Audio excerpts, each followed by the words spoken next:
ಇವತ್ತು ಇವೆಲ್ಲ ಹಣವನ್ನ ಏನ್ ಮಾಡಿದ್ದಾರೆ? ಇವತ್ತು SC ST ಜನಾಂಗ ಕಲ್ಯಾಣಕ್ಕಾಗಿ ಇವತ್ತು ಉಪಯೋಗಿಸ್ತಾ ಇಲ್ಲ. ಇವರು 5 ಗ್ಯಾರಂಟಿಗಳಿಗೆ ಬಳಸಿಕೊಂಡಿದ್ದಾರೆ.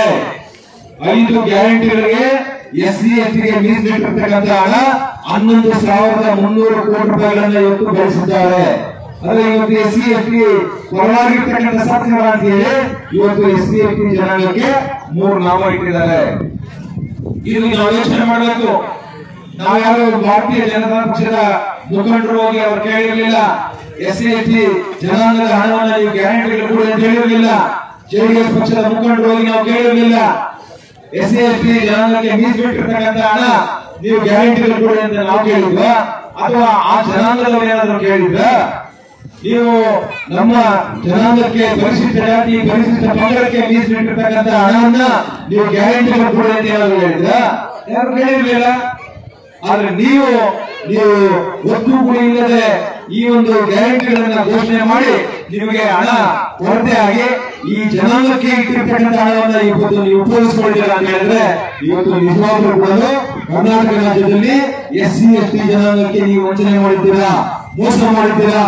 ನೀವು ಈ ಚುನಾವಣೆಯಲ್ಲಿ ಅವರಿಗೆ ಪಾಠವನ್ನು ಕಲಿಸಬೇಕು ಅನ್ನುವಂಥ ಮಾತನ್ನ ಈ ಸಂದರ್ಭದಲ್ಲಿ ನಾನು ಕೈ ಮುಗಿದು ವಿನಂತಿಯನ್ನ ಮಾಡ್ತೇನೆ. ಇವತ್ತು ಇನ್ನೂ ಒಂದು ಹೆಚ್ಚು ಮುಂದೆ ಹೋಗಿ ಇವತ್ತು KH ಮುನಿಯಪ್ಪನಿಗೆ ಅಳಿನಿಗೆ ಟಿಕೆಟ್ ತಪ್ಪಿಸಬೇಕು ಅಂತ ಹೇಳಿ ಇವರು ಬಲಗೈ ಅಂತ ಇದ್ದಾರೆ. ನಮಗೆ ನಿಜವಾಗ್ಲೂ ಕೂಡ ನಾನು 15 ವರ್ಷ ಚಿಂತಾಮಣಿಗೆ ಬಂದು ನಾನು ಲೆಫ್ಟ್ ಅಂದ್ರೆ ಏನು ಗೊತ್ತಿಲ್ಲ, ರೈಟ್ ಅಂದ್ರೆ ನಮ್ಗೆ ಗೊತ್ತಿಲ್ಲ. ನಾವು ಎಲ್ಲ ವ್ಯಕ್ತಿಗಳನ್ನ ಗೌರವಯುತವಾಗಿ ಮಾತಾಡ್ತಾ ಇದ್ವಿ. ಯಾರೇ ನಮ್ಮ ಮನೆಗೆ ಬಂದ್ರು ಕೂಡ ಯಾವ ಜಾತಿ ಅಂತ ನಾವು ಹೇಳ್ತಾ ಇರಲಿಲ್ಲ. ಅವ್ರ ಮನೆಗೆ ಬಂದಂತ ಸಂದರ್ಭದಲ್ಲಿ ನೀರು ಕಾಫಿ ಮಾಡಿ ಕೊಟ್ಟು ನಾವು ಏನಪ್ಪ ನಿಮ್ ಕತೆ ಏನ್ ಬಂದಿರೋದು ಅಂತ ಹೇಳ್ತಾ ಇದ್ವಿ. ತಕ್ಷಣ ಅಧಿಕಾರಿಗಳಿಗೆ, ಪೊಲೀಸ್ ಠಾಣೆಗಳಿಗೆ ಅಥವಾ ತಾಲೂಕು ಆಫೀಸ್ಗೆ AC ಯಾರಿಗೆ ಹೇಳ್ತಾ ಇದ್ರೆ ಅವ್ರು ಫೋನ್ ಮಾಡ್ತಾ ಇದ್ರೆ ಅವ್ರು ಕೆಲಸ ಮಾಡ್ತಾ ಇದ್ವಿ. ಆದ್ರೆ ಇದನ್ನ ಲೆಫ್ಟ್ ರೈಟ್ ಅಂತ ಹೇಳಿ ಹುಟ್ಟಾಕ್ಬಿಟ್ರು. ಲೆಫ್ಟ್ ರೈಟ್ ಅಂತ ಹೇಳಿ ಹುಟ್ಟಾಕ್ಬಿಟ್ರು. ಇವತ್ತು ನಾವೆಲ್ಲರೂ ಕೂಡ ನೋಡ್ತಾ ಇದ್ವಿ. ಒಂದು 20-25 ದಿನಗಳ ಹಿಂದೆ ನಮ್ಮ ಇವತ್ತಿನ ಈ ಕ್ಷೇತ್ರದ ಶಾಸಕರು, ಮಂತ್ರಿಗಳು, ಸುಧಾಕರ್ ಅವರು, KH ಮುನಿಯಪ್ಪನವರು ನಾವು ಒಂದಾಗ್ಬಿಟ್ಟಿದ್ವಿ. ನಾವೇನು ಮೊದಲಾದ ಸಣ್ಣ ಪುಟ್ಟ ಸಂಘರ್ಷ ಇತ್ತು, ನಮಗೆ ಈಗಿಲ್ಲ, ನಾವು ಇಬ್ಬರು ಒಂದಾಗ್ಬಿಟ್ಟಿದ್ದೀವಿ ಅಂತ ಹೇಳಿದ್ರು. ನಾವೆಲ್ಲ ಯೋಚನೆ ಮಾಡ್ತಾ ಇದ್ವಿ. ಹಿಂದೆ ವಿಧಾನಸಭೆ ಚುನಾವಣಾ ಪೂರ್ವದಲ್ಲಿ ಅವ್ರು ಹೇಳ್ತಾ ಇದ್ರು, ನಾವು KH ಮುನಿಯಪ್ಪನವರ ಭಾವಚಿತ್ರ ಯಾವುದೇ ಫ್ಲೆಕ್ಸ್ ಅಲ್ಲಿ ಹಾಕಬಾರ್ದು ಅಂತ ನಿರ್ದಾಕ್ಷಿಣ್ಯವಾಗಿ ಅವ್ರು ಹೇಳಿದ್ರು. ಎಲ್ಲರೂ ಆಗಿರ್ಲಿಲ್ಲ. ಮತ್ತೆ ಅವರು ಸ್ಟೇಜ್ ಹತ್ತಬಾರ್ದು, ನಾವು ಇರ್ತಕ್ಕಂಥ ಸ್ಟೇಜ್ ಹತ್ತಬಾರ್ದು ಅಂತ ಹೇಳಿದ್ರು. ಹತ್ತಿಸೂ ಇಲ್ಲ. ಅವರು ಜನ ಆಶೀರ್ವಾದ ಮಾಡಿದ್ರು, ಗೆದ್ರು.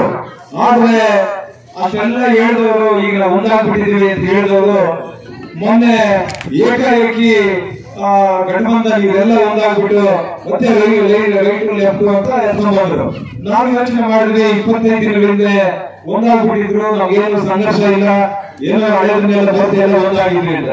ಆದ್ರೆ ನಾನು ಇದು ಏನು ಹೆಂಗೆ ಸ್ವಲ್ಪ ಉಳಿದಾಗ ಇವರು ಮಂತ್ರಿಗಳ ಸಹೋದರರು ಮಿಸ್ಟರ್ ಬಾಲಾಜಿ ಅವರು ಚಿಕ್ಕಬಳ್ಳಾಪುರ ಲೋಕಸಭಾ ಕ್ಷೇತ್ರಕ್ಕೆ ಸ್ಪರ್ಧೆ ಮಾಡಬೇಕು ಅಂತ ಹೇಳಿ ಕಾಂಗ್ರೆಸ್ ಹೈಕಮಾಂಡ್ ಅನ್ನ ಟಿಕೆಟ್ ಕೇಳಿದ್ರು. ಆ ಟಿಕೆಟ್ ಅಲ್ಲಿ ಕೊಡ್ಲಿಲ್ಲ. ಟಿಕೆಟ್ ಸಿಕ್ಕಿದ್ರೆ ಅಲ್ಲಿ ದೇವನಹಳ್ಳಿಯಲ್ಲಿ KH ಮುನಿಯಪ್ಪನವ್ರ ಬೆಂಬಲ ಬೇಕಾಗಿತ್ತು. ಅಲ್ಲಿದ್ರಲ್ಲ ಆ ಕ್ಷೇತ್ರಕ್ಕೆ ಬರ್ತಕ್ಕಂಥ ದೇವನಹಳ್ಳಿ ಶಾಸಕರು KH ಮುನಿಯಪ್ಪನವರು, ಮಂತ್ರಿಗಳು, ಅವರು ಬೆಂಬಲ ಬೇಕು ಅಂತ ಹೇಳಿ ಇಲ್ಲಿ ಒಂದಾಗ್ಬಿಟ್ರು. ಟಿಕೆಟ್ ಇಲ್ಲ ಅಂದಿದ ತಕ್ಷಣ ಮತ್ತೆ ರೈಟ್ ಲೆಫ್ಟ್ ಅಂತ ರೈಟ್ ಅಂತ ಭಜನೆ ಮಾಡಿದ್ರಲ್ಲ ಒಂದ್ ತಿಂಗಳು. ಏನ್ ಮಾಡಿದ್ರು? ಕೊಟ್ಟಿಲ್ಲ. ಈ ಟಿಕೆಟ್ KH ಮುನಿಯಪ್ಪನವರು ಅಳಿ ತಪ್ಪಿಸೋದಕ್ಕೋಸ್ಕರ ಬಲಗೈ ಅಂತ ಹೇಳಿದ್ರು. ಇವತ್ತು ಇಲ್ಲಿರ್ತಕ್ಕಂಥ ಯಾರಾದ್ರೂ ಕೊಡ್ಲಿ, ನಮ್ದೇ ತಕರಾರಿಲ್ಲ, ಅವರು ಆಂತರಿಕ ವಿಚಾರ ಯಾರಾದ್ರೂ ಕೊಡ್ಲಿ. ಆದ್ರೆ ಸ್ವಾರ್ಥ ರಾಜಕಾರಣಿ ಎನ್ನುವುದನ್ನ ಹೇಳ್ತೀನಿ. ಸ್ವಾರ್ಥಕ್ಕಾಗಿ KH ಮುನಿಯಪ್ಪನವ್ರ ಹತ್ರ ಹೊಂದಾಣಿಕೆ ಮಾಡ್ಕೊಂಡ್ಬಿಟ್ರು. ಆಗೋಯ್ತು ಅಂತ ಹೇಳಿದ್ರು. ಸೋಷಿಯಲ್ ಮೀಡಿಯಾಗಳು ಬಂತು, ಟಿವಿಗಳು ಬಂತು, ನಾವೆಲ್ಲರೂ ನೋಡಿದ್ವಿ. ಆದ್ರೆ ಟಿಕೆಟ್ ಅಲ್ಲಿ ತಪ್ಪಾಯ್ತು. ಇಮಿಡಿಯೇಟ್ ಆಗಿ ಮತ್ತೆ ಅದೇ ದ್ವೇಷ, ಅದೇ ಕೋಪ, ಈ ರೀತಿ ಇರ್ತಕ್ಕಂಥ ಸ್ವಾರ್ಥಿಗಳನ್ನ ಇವತ್ತು ಚುನಾವಣೆಯಲ್ಲಿ ನಾವು 26ನೇ ತಾರೀಕು ಬರುವಂತಹ ಚುನಾವಣೆಯಲ್ಲಿ ನಾವೆಲ್ಲರೂ ಕೂಡ ಇವತ್ತು ಯೋಚನೆ ಮಾಡಬೇಕು. ನರೇಂದ್ರ ಮೋದಿ ಅವರು ಭಾರತ ದೇಶಕ್ಕೆ ಮೂರನೇ ಬಾರಿ ಪ್ರಧಾನಮಂತ್ರಿ ಆಗ್ಬೇಕು ಅಂತ ಹೇಳಿದ್ರೆ ಮೈತ್ರಿ ಪಕ್ಷಗಳ ಅಭ್ಯರ್ಥಿ ನಮ್ಮ ಮಲ್ಲೇಶ್ ಬಾಬು ಅವರನ್ನ ನೀವು ಆಯ್ಕೆ ಮಾಡಬೇಕು ಅಂತ ಹೇಳಿ ನಾವು ಇವತ್ತು ಕೈ ಮುಗಿದು ವಿನಂತಿಯನ್ನು ಮಾಡ್ತೇವೆ. ಇವತ್ತು ನಮ್ಮ ಕೃಷ್ಣೇಗೌಡರು ಹೇಳ್ತಾ ಇದ್ರು, ಏನ್ ಹೇಳ್ತಾ ಇದ್ರು, ಅವರು ಕೇಂದ್ರ ಸರ್ಕಾರವನ್ನ ಕೇಳ್ತಾ ಇದ್ರು, ಯಾಕೆ ಸ್ವಾಮಿ ನಿಮಗೆ ನಮ್ಮ ಕರ್ನಾಟಕ ರಾಜ್ಯದ ರೈತರ ಮೇಲೆ ನಿಮಗೆ ಕೋಪ, ನಿಮಗೆ ದ್ವೇಷ ಅಂತ ಹೇಳ್ತಾರೆ. ಆದ್ರೆ ನಾನಿವತ್ತು ಕಾಂಗ್ರೆಸ್ ನಾಯಕರಿಗೆ ಕೇಳ್ತೇನೆ, ಇವತ್ತು ನರೇಂದ್ರ ಮೋದಿ ಅವರು ಇಡೀ ದೇಶದ ರೈತರಿಗೆ 12 ಕೋಟಿ ರೈತರಿಗೆ ಇವತ್ತು ವರ್ಷಕ್ಕೆ 6,000 ರೂಪಾಯಿ ಕೊಡ್ತಾ ಇದ್ದಾರೆ, ಈಗಲೂ ಕೊಡ್ತಾ ಇದ್ದಾರೆ. ಆದ್ರೆ ಇದನ್ನ 2019ರಲ್ಲಿ ಯಡಿಯೂರಪ್ಪನವರು ಮುಖ್ಯಮಂತ್ರಿಗಳಾದ್ರೆ ಆದಾಗ ಅವರು 4,000 ಸೇರಿಸ್ಕೊಡ್ತಾ ಇದ್ರು. ಕೇಂದ್ರ ಸರ್ಕಾರದ ಕಿಸಾನ್ ಸಮ್ಮಾನ್ ಯೋಜನೆಯಲ್ಲಿ 6,000 ರೂಪಾಯಿ ಕೊಡ್ತಾ ಇದ್ರು. ಆ 6,000 ಜೊತೆಗೆ ನಮ್ಮ ರಾಜ್ಯದ ಮುಖ್ಯಮಂತ್ರಿಗಳಾಗಿ ಸೇರಿಸಿ 10,000 ರೂಪಾಯಿ ಕೊಡ್ತಾ ಇದ್ರು. ಇವತ್ತು ಇವರು ಮೊನ್ನೆ ಕಳೆದ ವರ್ಷ 11 ತಿಂಗಳ ಹಿಂದೆ ಚುನಾವಣೆ ಆದ ನಂತರ ಗೆದ್ದು ಬಂದಾಗ ಈ 4,000 ರೈತರಿಗೆ ಕಟ್ ಮಾಡಿದ್ದಾರೆ. ಆದ್ರೆ ನಾನ್ ಕೇಳ್ತೇನೆ ಇವತ್ತು ಕಾಂಗ್ರೆಸ್ ನಾಯಕರಿಗೆ, ಕರ್ನಾಟಕ ರಾಜ್ಯದ ರೈತರ ಮೇಲೆ ನಿಮ್ಗೆ ಆಗಪ್ಪ ಇಷ್ಟು ಕೋಪ, ನಿಮ್ಗೆ ಆಗಪ್ಪ ಇಷ್ಟು ದ್ವೇಷ? ನೀವು 4,000 ನೀವು ನಿಮಗೆ ಕಳಕಳಿ ಕಾಳಜಿ ಇದ್ದಿದ್ರೆ ನೀವು ಆ 4,000ಕ್ಕೆ ನೀವು 2,000 ಹಾಕಿ, ಅಲ್ಲಿಂದ ಕೇಂದ್ರದಿಂದ 6,000 ನೀವು 6,000 ಕೊಟ್ಟಿದ್ರೆ ಬಹುಶಃ ಕರ್ನಾಟಕ ರಾಜ್ಯದಲ್ಲಿ ನಿಮ್ಮನ್ನು ಮೆಚ್ಚುತ್ತಾ ಇದ್ರು. ಇವತ್ತು ರೈತರು ಎಷ್ಟು ಕಷ್ಟದಲ್ಲಿದ್ದಾರೆ, ಎಷ್ಟು ನೋವಿನಲ್ಲಿದ್ದಾರೆ. 800ಕ್ಕಿಂತ ಹೆಚ್ಚು ರೈತರು ಇವತ್ತು ಕರ್ನಾಟಕ ರಾಜ್ಯದಲ್ಲಿ ಈ ಸರ್ಕಾರ ಬಂದ ಮೇಲೆ ಆತ್ಮಹತ್ಯೆಗಳಾಗಿದ್ದಾರೆ. ಅದು ಬೇರೆ ಬೇರೆ ಕಾರಣಗಳು ಹೇಳ್ತಾರೆ, ಸಾಲ ಮಾಡ್ಕೊಂಡ್ಬಿಟ್ಟಿದ್ರು, ಇನ್ನೇನೋ ಮಾಡ್ಕೊಂಡ್ಬಿಟ್ಟಿದ್ರು. ಇವತ್ತು ನಿಜವಾಗ್ಲೂ ಕೂಡ ಭೀಕರ ಬರಗಾಲ ಬಂದಿದೆ, ತೋಟಗಳಲ್ಲಿ ನೀರಿಲ್ಲ, ಬೋರ್ವೆಲ್ಗಳಲ್ಲಿ ನೀರಿಲ್ಲ, ಇಟ್ಟಿರ್ತಕ್ಕಂಥ ಬೆಳೆ ನಾಶ ಆಗಿದೆ. ಕಾಂಗ್ರೆಸ್ ಸರ್ಕಾರ ಬಂದ್ರೆ ಬರಗಾಲ. ನಮ್ಮ ಮುಖ್ಯಮಂತ್ರಿಗಳು ಕೂಡ ಹೇಳಿದ್ದಾರೆ, ಯಡಿಯೂರಪ್ಪನವರು ಬಂದ ಪ್ರವಾಹ, ಬೊಮ್ಮಾಯಿ ಬಂದ ಪ್ರವಾಹ, ನಾನು ಬಂದೆ ಬರಗಾಲ ಅಂತ ಅವರೇ ಹೇಳಿದ್ದಾರೆ, ಮುಖ್ಯಮಂತ್ರಿಗಳೇ ಹೇಳಿದ್ದಾರೆ. ಹಾಗಾಗಿ ಇವತ್ತು ನಿಜವಾಗ್ಲೂ ಕೂಡ ಇವತ್ತು ರೈತರ ಬಗ್ಗೆ ಅವ್ರು ಏನಾದ್ರು ಕಳಕಳಿ ಇದ್ದಿದ್ರೆ ಆ 4,000 ರೂಪಾಯಿ ಕಟ್ ಮಾಡಬಹುದಾಗಿತ್ತು. ಆ 4,000 ಜೊತೆಗೆ 2,000 ಸೇರಿಸ್ಕೊಟ್ಟಿದ್ರೆ ರೈತರು ನಿಜವಾಗ್ಲೂ ಕೂಡ ಕೇಂದ್ರದಿಂದ ಬರ್ತಕ್ಕಂಥ 6,000, ಇವರು ಕೊಡ್ತಕ್ಕಂಥ 12,000 ರೂಪಾಯಿ ಆಗ್ತಾರೆ. ಆದ್ರೆ ನೀವು 6,000 ಬೇಡ, ನಮ್ಮ ರಾಜ್ಯದಲ್ಲಿ 4,000 ಕೊಡ್ತಾ ಇದ್ರಲ್ಲ ಅದನ್ನ ಮುಂದುವರಿಸಬೇಕಾಗಿತ್ತು.